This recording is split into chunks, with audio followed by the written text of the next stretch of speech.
It's been about a year and a half since we showed anything from The Last of Us Part 2. In that time, we've really been kind of like heads down, quiet, because we want to make sure we have the proper time to do this game justice.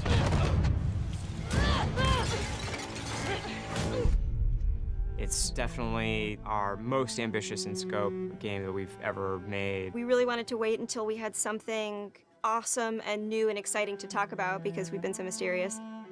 Outbreak Day has always been a way for us to communicate with the fans about The Last of Us. It was like the day the outbreak happened in the fictional world of The Last of Us. And once we had this opportunity to line everything up for Outbreak Day, or in this case, kind of an Outbreak Week, we decided to put out a story trailer with the date of when the game's coming out, and then show the press actual gameplay, let them get hands-on with the game.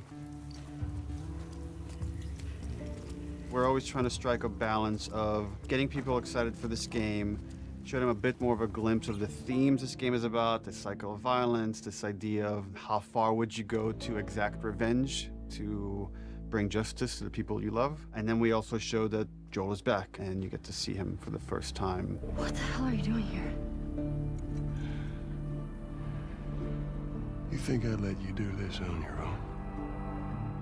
So we're coming into that first demo in wintertime where snow covers much of the ground, much of the buildings, all the surrounding areas. We see what's life like 25 years after a pandemic has wiped out most of mankind.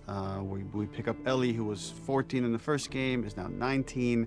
She's living in the city, Jackson. Which is where Ellie and Joel have been living for the past 4 years in this sweet settlement. What we come upon is their regular day-to-day life. We're coming in on Ellie and Dina, her best friend, patrolling the outskirts of Jackson, looking for infected to clear out to keep the area safe. Ellie and Dina at this point have been friends for several years, but there's been underlying romance between these two characters. From the demo we put at E3, where you saw this festival and this dance, and these two characters kissed for the first time, this demo takes place the day after. And then over the course of the level, they encounter some truly dangerous things. We wanted, just across the board, to make the enemies more threatening, to raise the tension that we started establishing with the first game. So that means the infected, even the lowest class, the runners, are more dangerous. Something that was really important to us was empowering all of our characters, right, and making them all equal.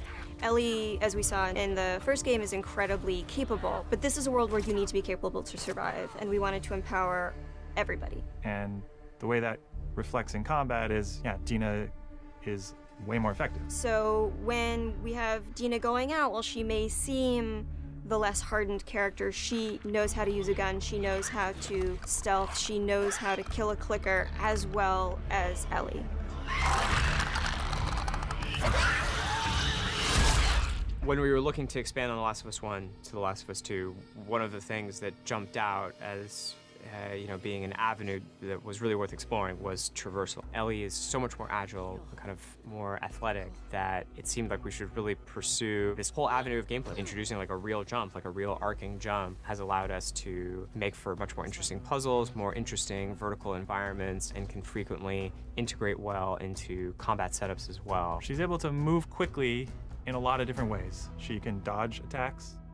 She can squeeze through, we call them squeeze-throughs. Oh, looks like I could fit through that. Oh, I can fit through that, that's cool. And that has been such a great integration into the combat loop of like, you're fleeing an enemy, or you're trying to get a flank, you're in stealth, and you just kind of like scooch into a room or behind an object. In The Last of Us, you kind of rely on your weaponry. Like, they're frequently the difference between life and death. They're with you for the entire game. A lot of the gameplay choices that you make are based on how you use them, how you evolve them over time through your upgrades. We really wanted to give an opportunity to look at them up close, to interact with them physically. And so the workbench seemed like the ideal place to do that. I think over the course of the level, just talking about the tech for a second of just a snowy environment, we've got all the deforming snow stuff you'd expect, brushing by on horseback, a branch in the snow falling and collecting on the horse, like all these things you would expect in a realistic grounded world. We have this weather, the storm kind of kicks up. Over the course of the level, it goes from more of a clear day into a blizzard. It's all just to build this tension of, the mess that they got themselves into. Can they make it safely out? A Eventually, they end up in this old abandoned library, and it's in this moment where Dina really pokes and wants to get the ball rolling on this flirtation, wants to bring down Ellie's walls. And they kind of reveal to each other how much they like each other. You're infuriating. Have you met you? And then we have a second demo that the press played that's like much later in this story where Ellie started going down this road of revenge. She finds herself in Seattle, pitted against this group that controls the city. Called the WLF.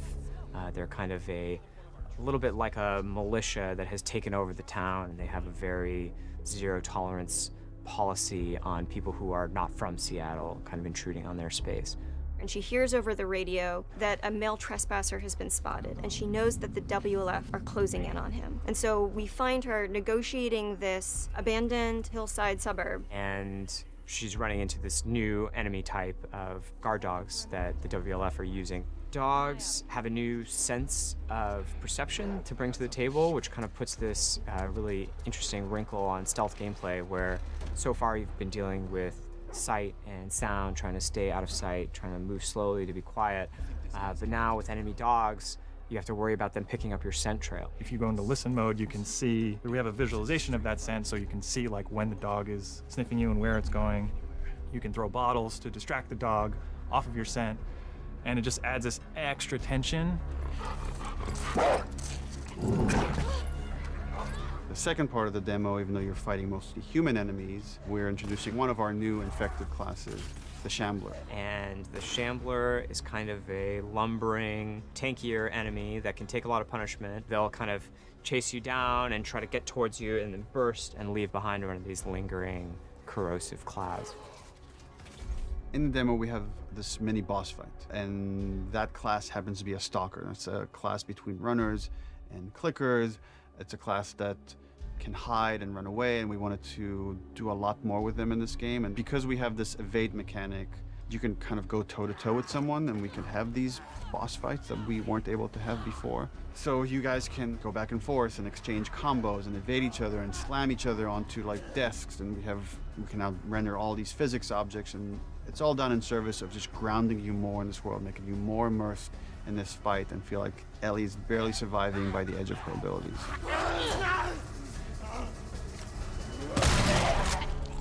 So for The Last of Us 2, we've kind of almost completely overhauled the player upgrade system.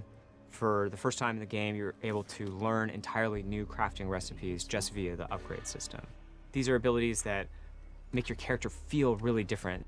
You are really able to pursue the playstyle of your choice and kind of make the Ellie that you're playing your individual Ellie. We designed the whole experience to be something where it's a balanced stealth experience where you have a lot of tools to escape, you have a lot of tools to evade, you can entirely stealth past everyone.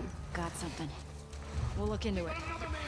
And then the other big thing we did to immerse the player is make the human enemies much more threatening. They communicate a lot more between each other. Their AI is much more sophisticated. We rewrote most of the systems for this game. So much of this game is a conversation about the cycle of violence and how do we make violence feel impactful to the player. You can't stop this. Enemies have names. So when you're going around and you shoot someone, you might hear someone yell their buddy's name and they're now upset and agitated, and that changes their behavior. What is it? Someone took him out! We got something. To make a fully realized world, to really honor the impact of this violence, you have to honor every person in it. Nobody's a hero here. The demo is 2 to 3 hours of the game. You're seeing 2 different seasons, 2 different times of the year. It feels like a lot, and it's a tiny fraction of this entire game. And as we get closer to release, we're going to show more and more of the game, but we're going to be very mindful and conscious to not spoil like big things about this game. And I'm just super stoked for people to finally see the whole thing once it's out on February 21st, 2020.